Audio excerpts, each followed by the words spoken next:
Day 24, channeling from Source. Welcome to this now moment and breathe into it. Breathe deeply, allowing life to flow through you. For that's what you do every time you take a breath. And that is mostly unconscious. Saying yes to life with every breath and saying yes to living fully with every deep breath. Living fully. We have already spoken about this in many ways, but we will again today, as it is so key to your experience of life. You see, what happens is that a lot of you, unconsciously of course, and from a total normal biological, physiological response to whatever is perceived as challenging, stressful, stressing, or right, dangerous, you respond by somehow protecting yourself. And that's normal, as we have said before. The normal process of growing up, as you have to select what is going to help you grow up and you protect yourself from what is not easy and what your body, your emotional maturity is not able to deal with at the time. So you create an armor, you create walls which serve you then. But comes a time in your life where they do not serve you, because what used to protect you now numbs you. It literally put a lid on your suffering, on pain, on so-called negative emotions, but it's put a lid on your joy, on your capacity to show up for yourself, on your capacity to go and reach for your dreams, on your capacity to believe in the big picture, the capacity to be seen, to be heard, to dare, to feel okay, to go beyond your comfort zone, to know it's okay to fail. All of these make you feel alive. Then they allow you to live fully. So really, as we've said many times already, living fully is taking in the fullness of who you are, the fullness of the world. And it's a practice, it's a path, it's a journey. A lot of people start with that spiritual quest and they realize that they can question what they've been told about how the world works, what is the truth that is being shown to them. They can see they've been programmed, constricted, molded into behaviors which are an utter lie about themselves, about the world. And that's the beginning of the awakening, as you call it, you, the human race. Awakening. And as you start bringing the element of choice, as we've been mentioning so many times, and you start co-creating and changing things in yourself, and you get excited, wow, and you start having experiences and getting rid of what doesn't serve you. Still, a lot of people then do that first part, which is really to reach the light.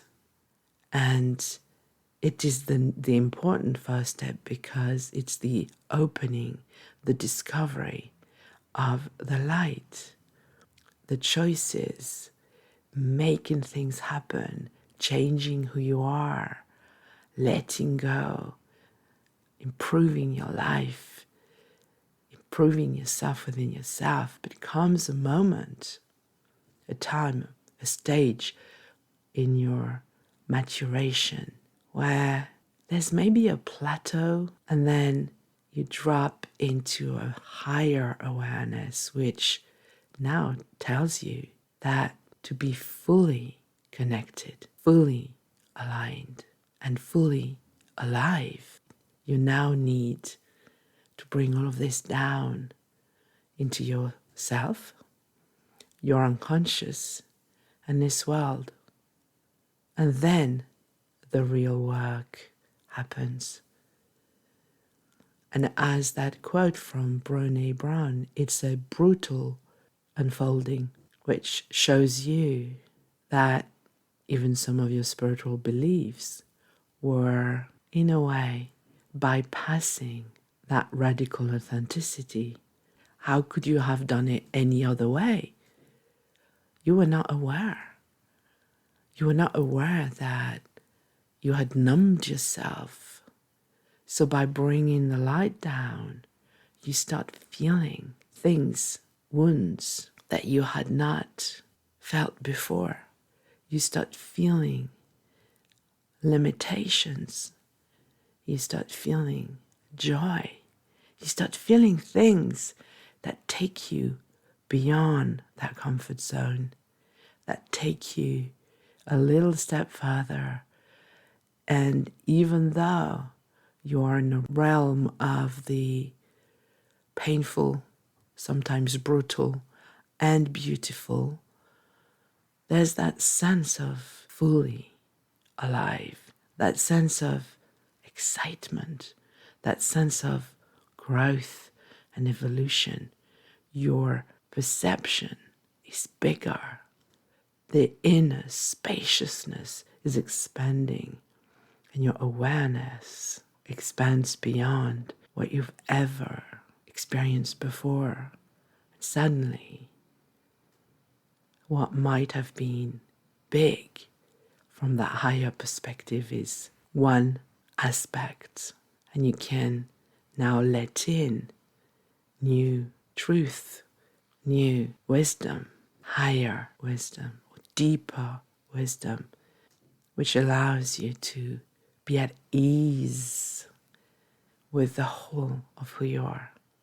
Be at ease with the state of the world it is in.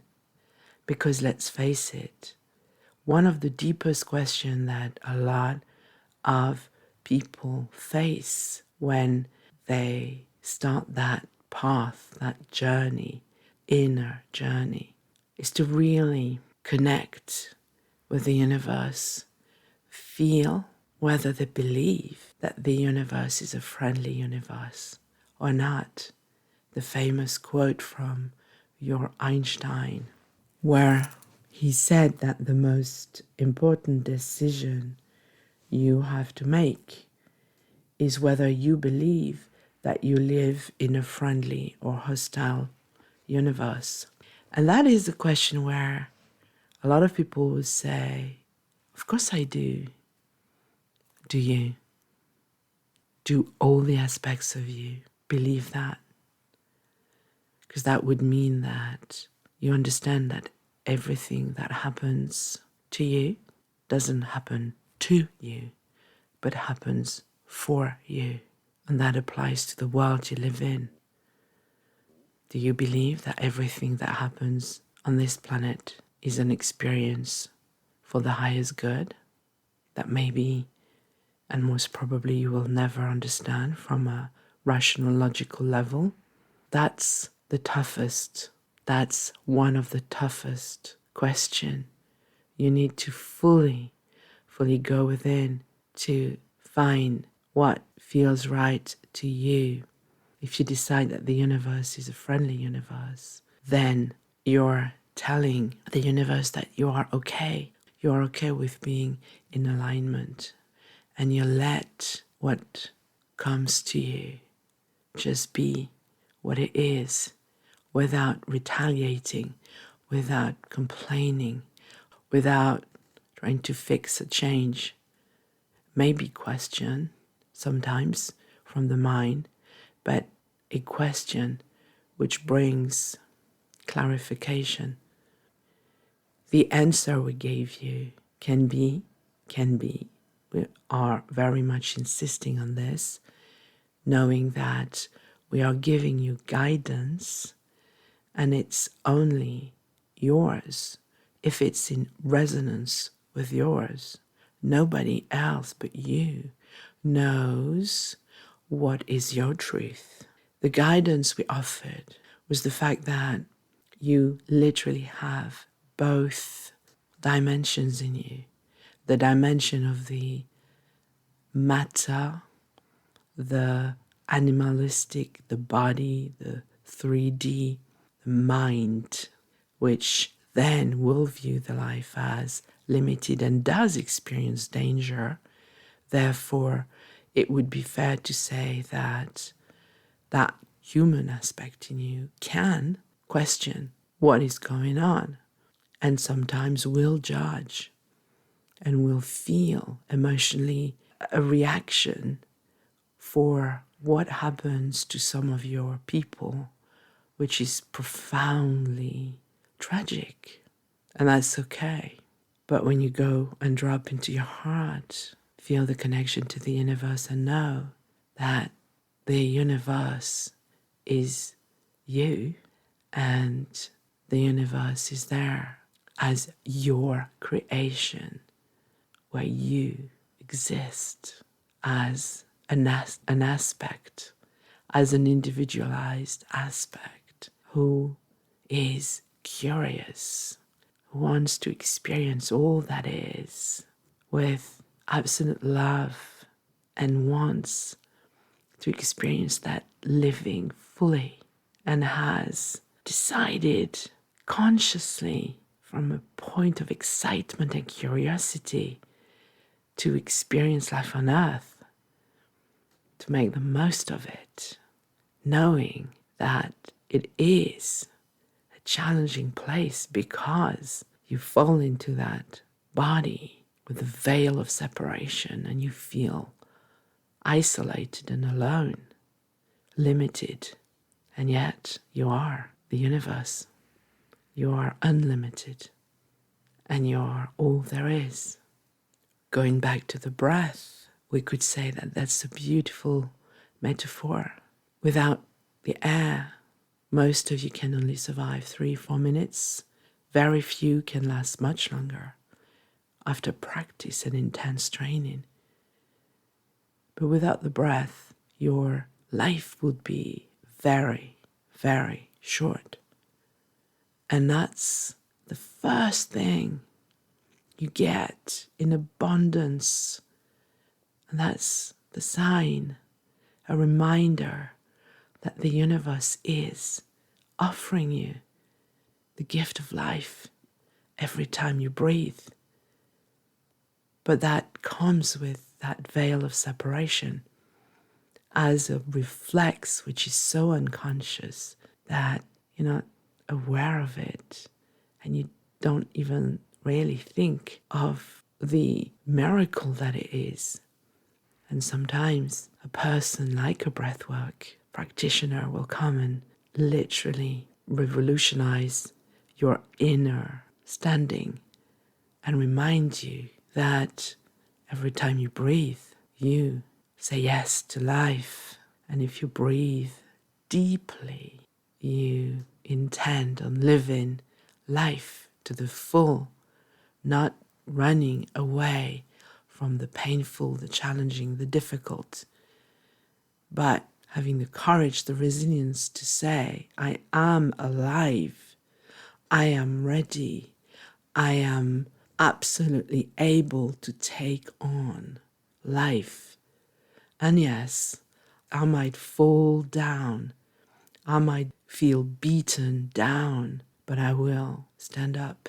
I don't know how long it will take me, and I will stand up, and guess what?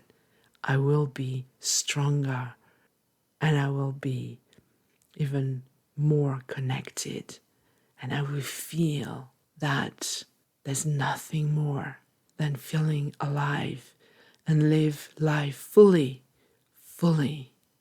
dropping the armor, dropping the walls, and being okay to feel the fear and do it anyway and go beyond that comfort zone, which is the place of growth, of evolution, of magic, and adapt and find the divine blessing in everything.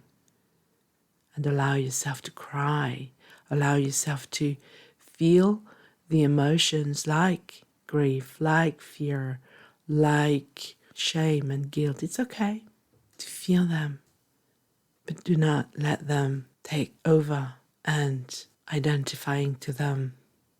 Although for some of you, that will be a stage of development. So there's never one unique way. It always works in so many beautiful ways. Remind yourselves that there are as many ways as there are beings on this planet. Honor yourself. Have reverence for yourself. Have love and compassion for yourself. And that's what you bring to the world. And that's the most beautiful gift which will ripple away from you into the universe far, far, far further that your mind, human mind, can ever encompass. It is truly, truly a divine experience hidden within your consciousness, the consciousness of all that is. Dear ones, have a beautiful time in your now moment. We'll connect with you tomorrow. We love you beyond words, beyond worlds. Namaste.